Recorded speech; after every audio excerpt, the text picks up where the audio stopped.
రాష్ట్రంలో మద్యం draw నిర్వహించుకోవచ్చని high court తీర్పు ఇచ్చింది. దీంతో జిల్లాల వారీగా ఏర్పాట్లు పూర్తి చేశారు ఎక్సైజ్ అధికారులు. కలెక్టర్ కాంప్లెక్స్లు, ఫంక్షన్ హాల్స్లలో మద్యం షాపులకు లాటరీ పద్ధతిలో జిల్లా కలెక్టర్లు డ్రా తీయనున్నారు. పోలీసుల భద్రత కూడా ఏర్పాటు చేశారు.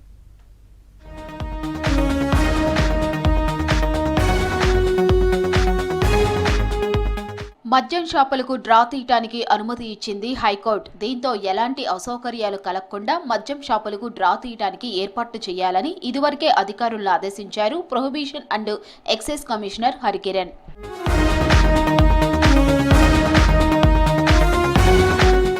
రాష్ట్రంలో మద్యం షాపుల డ్రాకు ఏర్పాట్లు పూర్తి చేశారు ఎక్సైజ్ శాఖ అధికారులు. జిల్లాల వారీగా కలెక్టర్లు మద్యం షాపులకు డ్రా తీయనున్నారు. రేపు ఉదయం 11 గంటల నుంచి ఈ ప్రక్రియ జరుగుతుందని తెలిపారు అధికారులు. దీంతో ఆశావహుల్లో టెన్షన్ మొదలైంది.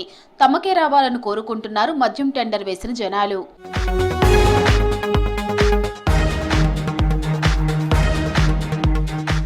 రాష్ట్రంలో మొత్తం 2620 మద్యం షాపులకు 95,137 దరఖాస్తులు వచ్చాయన్నారు ఎక్సైజ్ అధికారులు. జిల్లాల వారీగా టెండర్లు వేసిన వారి సమక్షంలోనే దరఖాస్తులను లాటరీ పద్ధతిలో ఎంపిక చేయనున్నారు కలెక్టర్లు.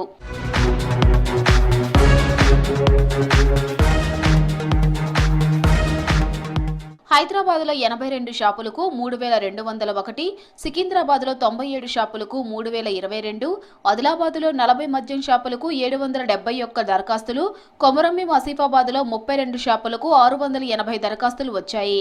మంచిర్యాలలో 1,712, నిర్మల్లో 3,002, జగిత్యాలలో 1,966, కరీంనగర్లో 2,730, పెద్దపల్లిలో 1,507, రాజన్న సిరిసిల్లలో 1,381 అప్లికేషన్లు వచ్చాయని తెలిపారు అధికారులు.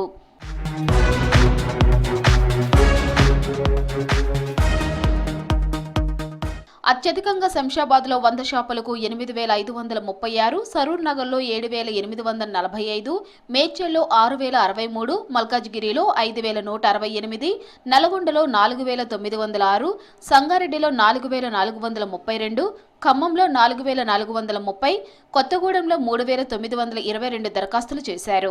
నిజామాబాద్లో 2,786, మహబూబ్ నగర్లో 2,487, సిద్దిపేటలో 93 షాపులకు 2,782, సూర్యాపేటలో 99 షాపులకు 2,771, యాదాద్రి భువనగిరిలో 82 షాపులకు 2,776 దరఖాస్తులు చేశారు.